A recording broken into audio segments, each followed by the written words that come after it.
Hello साथीहरु, नमस्कार सबैजनालाई। केही दिन अगाडि हामीले एउटा भिडियो राखेका थियौं महको बारेमा। तपाईहरु जुन ठाउँमा हुनुहुन्छ, जहाँदेखि हुनुहुन्छ, अल इन्डियामा डेलिभरीको सिस्टम छ भनेर हामीले भिडियो हालेका थियौं।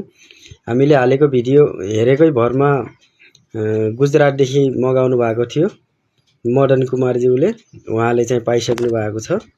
हामीले पठाइसकेका थियौं यहाँदेखि। उहाँ पाइसक्नु भएको छ। एकैछिन उहाँको कुरा सुनिदिनु होला, यो भिडियो हेरिदिनु होला है त।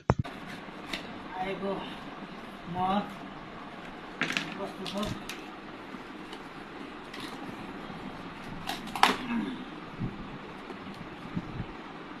यो चाहिँ मह हो। अब शुद्ध के थियो एकदम राम्रो मह हो। यो कसरी अर्गानिक कसरी चाहियो भने सम्झ गर्नु होला हैन, कमेन्टमा। ल हेर्नु साथीहरु, यो भिडियो चाहिँ तपाईले हेरिसक्नु भयो होला। तपाईले पनि घरमै बसिबसिकिन मगाउन चाहनुहुन्छ भने चाहिँ शुद्ध अर्गानिक मह मगाउन चाहनुहुन्छ भनेपछि मैले यहाँ मेरो नम्बर राखिदिएको छु। यो नम्बरमा कन्ट्याक्ट गर्न सक्नुहुन्छ साथीहरु। तपाई जहाँ हुनुहुन्छ, जुन ठाउँमा हुनुहुन्छ, वहीँ पुग्नेछ साथीहरु।